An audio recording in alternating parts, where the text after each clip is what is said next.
નિર્ગંગા મનથી નાવું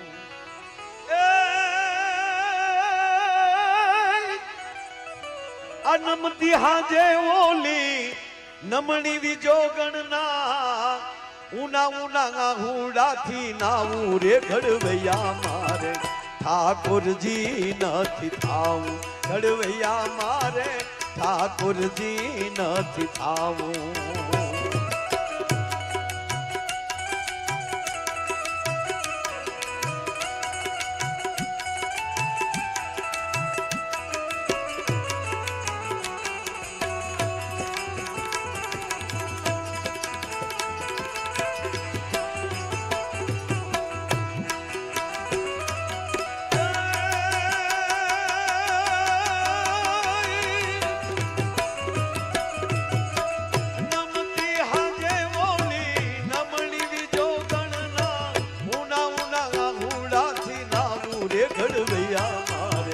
ઠાકોરજી નથી થાવું ઘડવૈયા મારે ઠાકોરજી નથી થાવું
ઘડવૈયા મારે ઠાકોરજી નથી થાવું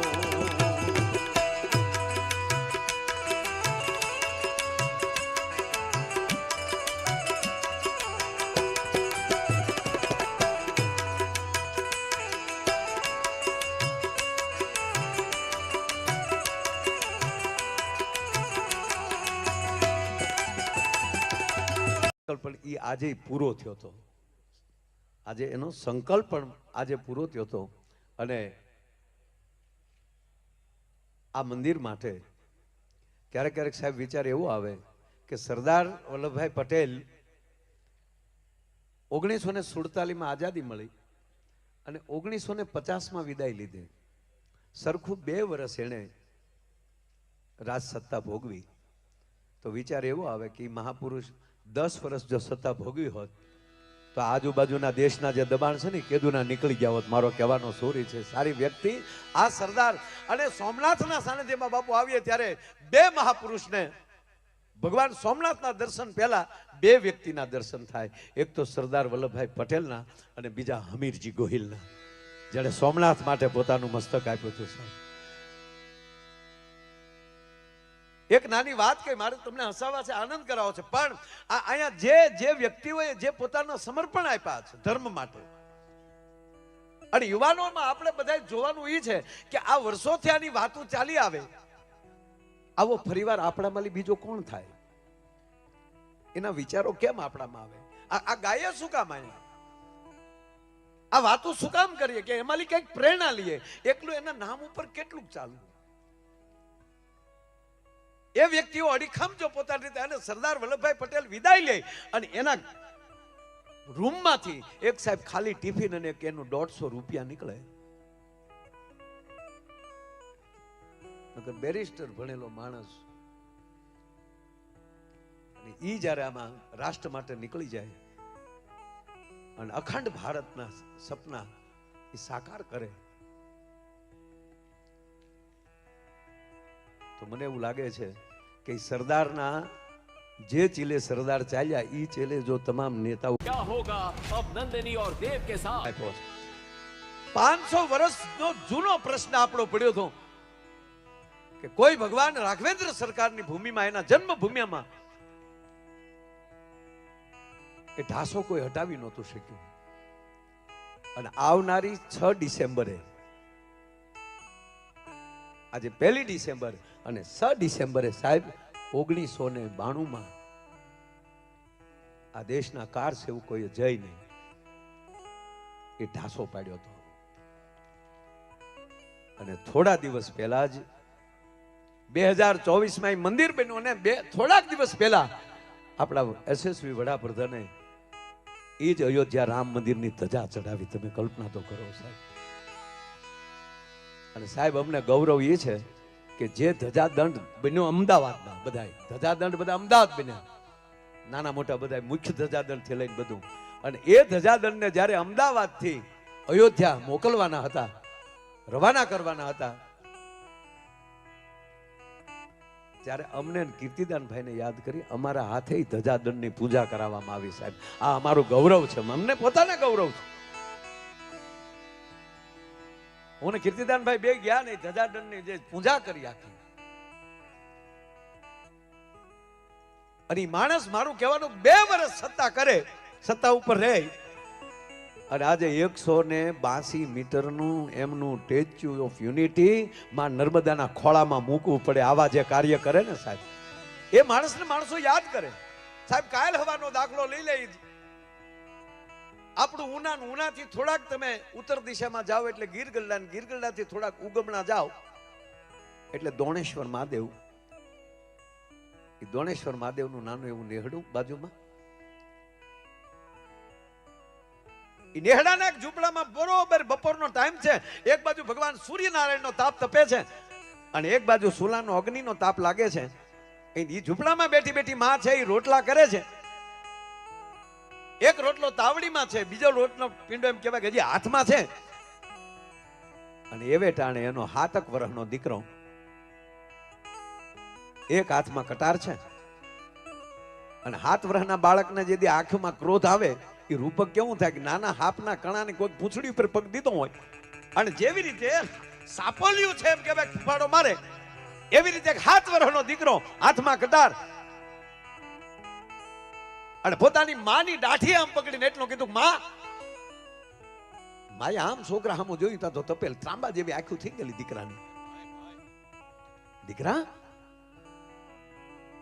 માં મને દીકરો નો કહેતી. શું બોલેસ તું? કે માં તો મને જવાબ દે, મને ખબર છે હવે હું તને પૂછવા જાઉં આનાથી બીજી જગતમાં બીજી ગાળ ન હોઈ શકે, પણ હું તને માં પૂછું છું કે મારો બાપ કોણ છે? તું મારા બાપનો પરિચય કેમ નથી આપતી? અને અત્યારે મારા ભેરુડા ભેગો નદીના પટમાં રમતો હતો અને મને મારા ભેરુએ મેણું માર્યું. સાહેબ 7 વર્ષનો દીકરો મેણું ન ખમી શકે ને, અને માં સુધી પહોંચી જાય કે માં તું મને કે મારો બાપ કોણ છે? હવે મારથી મેણું સહન નથી થતું અને હવે જો નામ નહીં આપે તો આ કટાર મારા પેટમાં નાખી અને મારા પ્રાણ કાઢી નાખીશ. અને એટલી જ વારમાં માએ લોટનો પીંડો જે હતો એ કાથરટમાં નાખ્યો અને છડાપ કરતી ઠપાટ મારી અને એક હાથમાં એમ કહેવાય કે લોટના પીંડાને ઘા કરીને બીજા હાથે એમ કહેવાય છોકરાના હાથમાંથી જમિયાનો કટારનો ઘા કરી નાખ્યો અને બાવડું પકડ્યું અને દીકરાને એટલું કીધું કે હવે તારો બાપ જોવે છે ને, તારે હાલ તારો બાપ દેખાણો. સાહેબ બપોરને ટાણે જનેતાએ દીકરાનું બાવડું પકડીને ન્યાલી ચડપ જેથી ડગલા માંડ્યા અને અહીંયા આવીને ભગવાન સ્વામિનાથની ધજા ફડાકા મારતી હતી એની સામે નજર સીધી અહીંયા દી હાથ નીકળેલો. સાહેબ આ બરોબર એમ કહેવાય કે આરતીની વાટું ચડેલી, નગારે ઘા થેલા, ઝાલરના ઝણકારા થેલા, શંખના નાદ થયા અને એવે ટાણે કીધું કે એ દીકરા કહેશો ને કે મારો બાપ કોણ છે? તારો બાપ સાંભળી લે, આ ભગવી ધજા ફડાકા મારે ને એ તારો બાપ છે. તેથી સાહેબ દીકરા એટલું કીધું, માં માફ કરજે, આ ભગવાન સ્વામિનાથ છે કે હા તાકે મારા એકનો બાપ નથી, તો આખા જગતનો બાપ છે. હે કે એ મારા એકનો બાપ નથી માં, એ આખા જગતનો બાપ છે. તું વાતને ચોર નહીં, મને બીજે રસ્તે ન ચડાવ. હું મારા બાપનું પૂછું છું, તારા પતિનું પૂછું છું, મારા બાપનું પૂછું છું. હા બેટા, હું એટલે જ લાવી છું તને. હવે ઈ તો તને ખબર છે ને કે આ જગત આખાનો બાપ છે ઈ? તક હા.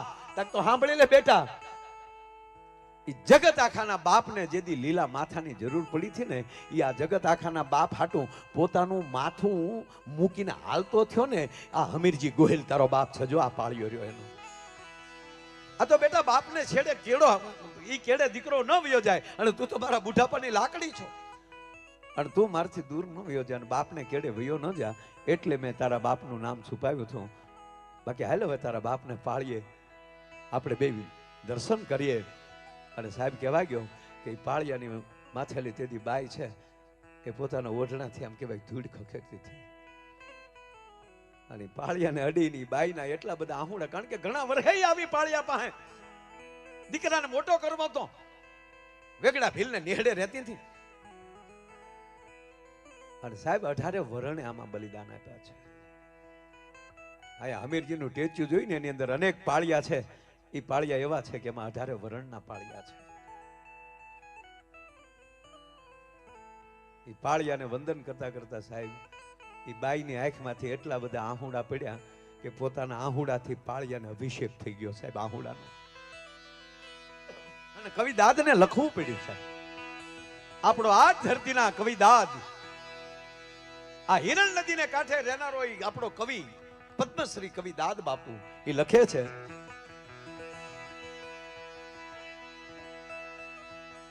ગંગાજી કે બોલ્યા જમનાજી ના બોલ્યા, નિર્ગંગા મનથી નાવો.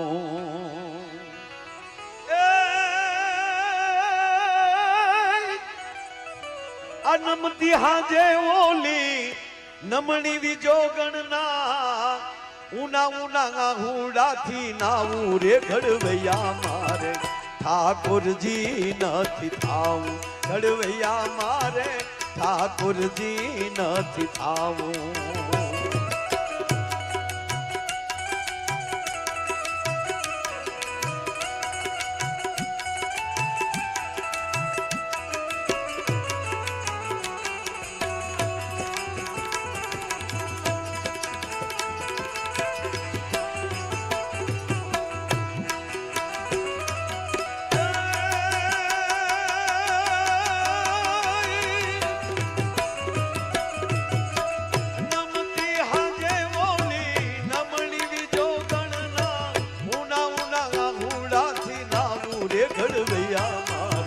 ઠાકોરજી નથી થાવું ઘડવૈયા મારે, ઠાકોરજી નથી